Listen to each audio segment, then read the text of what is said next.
दोस्तों, पहलगाम आतंकी हमले के बाद भारत की राजनीति में पहली बार एक बहुत बड़ा बदलाव देखा जा रहा है, जो शायद आजादी के बाद आज तक ऐसा कभी नहीं हुआ होगा। पहलगाम आतंकी हमले के बाद भारत में रहने वाले वो हर एक मुस्लिम नेता और सभी राजनीतिक पार्टियां इस घटना के बाद गहरा शोक व्यक्त करते हुए पाकिस्तान को दो चिथड़ों में कर देने का ऐलान कर दिया है।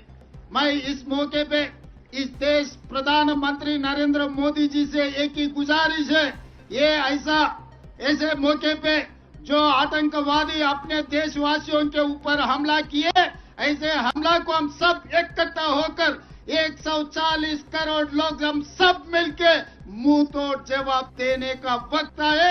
इसीलिए आज तेलंगाना राज्य से 4 करोड़ जनता और दुनिया सबसे कम से कम 100 देशों का उनके प्रतिनिधि यहाँ पर हाजिर होकर अपने साथ जोड़ के आतंकवादियों के खिलाफ लड़ने के लिए हमको मदद दिए।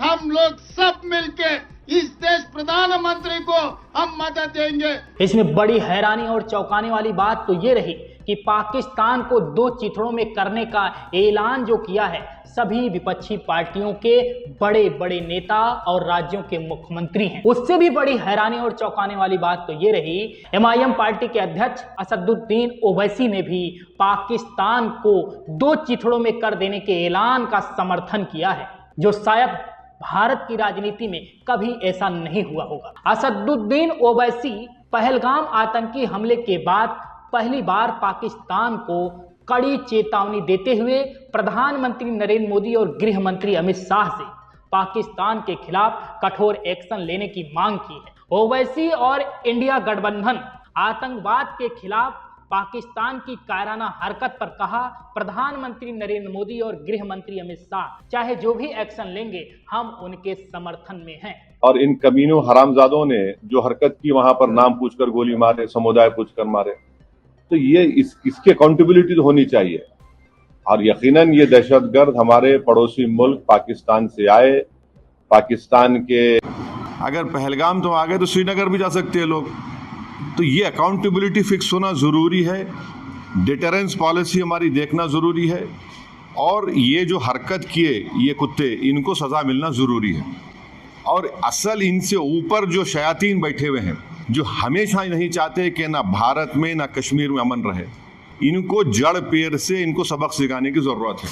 वहीं कुछ चैनलों की वेबसाइटों पर छपी खबरों के मुताबिक अगर हम बात करें तो लिखा गया है, पाकिस्तान को दो हिस्सों में बांटो और पीओके को भारत ले आओ। पाकिस्तान को दो हिस्सों में बांटो और पीओके को भारत में मिला दो।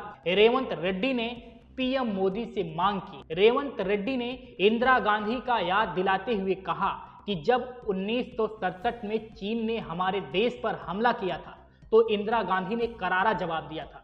उसके बाद जब 1971 में पाकिस्तान ने देश पर हमला किया था तो इंदिरा गांधी ने करारा जवाब दिया और देश को दो हिस्सों में बांट। प्रधानमंत्री जी मोदी जी 1967 चीन ने अपने देश के ऊपर हमला किए तो इंदिरा जी ने मुंह तोड़ जवाब दिए।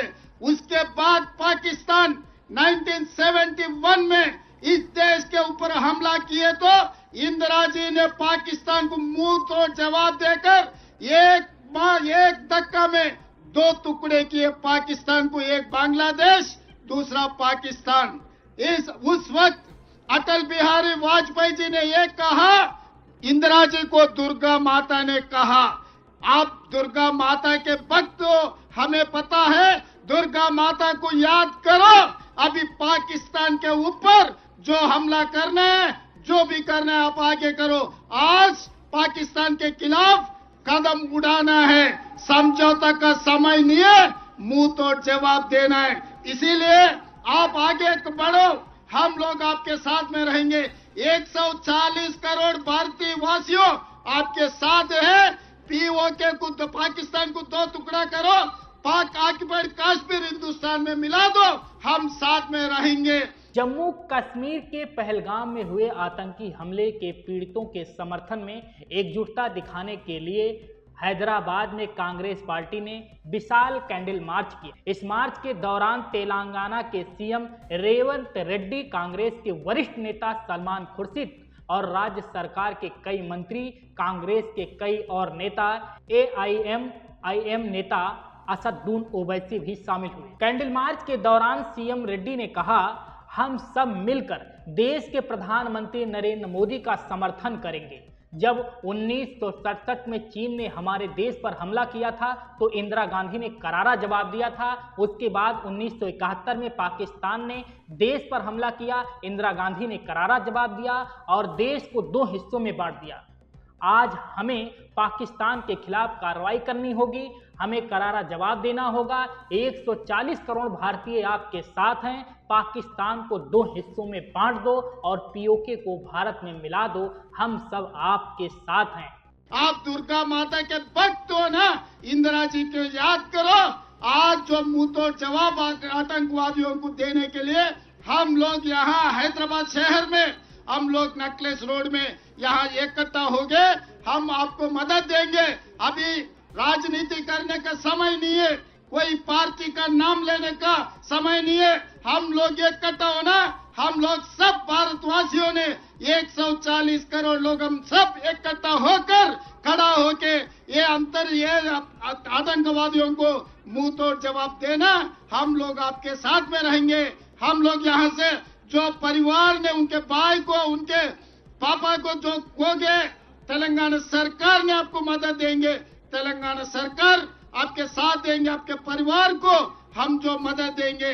इसीलिए आज जितने भी दूर दूर देशों से यहाँ पर प्रतिनिधि लोग आए अपने मदद के लिए, सबको मैं शुक्रिया अदा करता हूँ। सब पार्टियों के पार्टी झंडा छोड़कर सब भारतवासियों बनकर नेकलेस रोड में आ गए।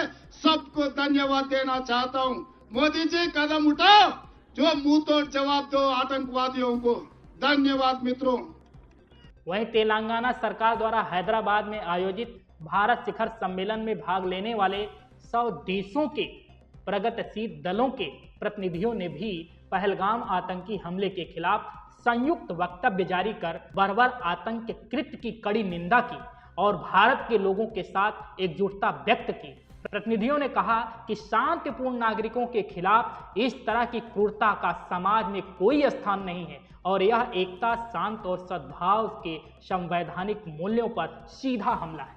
तो आप समझ सकते हैं इस घटना के बाद से चाहे वो पक्ष के नेता हों या विपक्ष की पार्टियां हों, सब के खून खौल रहे हैं। भयंकर गुस्से में है। जब तक बदला नहीं हो जा सकता, जब तक भारत पाकिस्तान से बदला नहीं ले लेता, तब तक कोई भी ऐसा शख्स शांत से बैठने वाला नहीं है, क्योंकि पहलगाम में बेकसूर टूरिस्टों की जान गई है। और ये सवाल और इस पर गुस्सा सबका है कि आखिर बेकसूरों के साथ धर्म और जाति नाम पूछकर जिस तरह से आतंकवादियों ने हमला किया है, ये वास्तव में इस पर वैसा जवाब देना चाहिए जो इतिहास के पन्नों में दर्ज हो। और दोबारा इस तरह की कायराना हरकत करने से पहले 100 बार सोचे, उस धरती पर कोई जन्म न ले। ब्यूरो रिपोर्ट, साम टीवी डिजिटल। सब्सक्राइब करें साम टीवी, क्योंकि हम आ गए हैं अब आपके बीच। दिखाएंगे सत्ता के वादों और अपराधियों के एक एक कारनामे की हकीकत। और हाँ, अगर आपके पास भी हो कोई ऐसी खबर तो कमेंट करके हमें बताएं, क्योंकि बिना डर और दबाव के हम दिखाते हैं हर एक खबर डंके की चोट पर।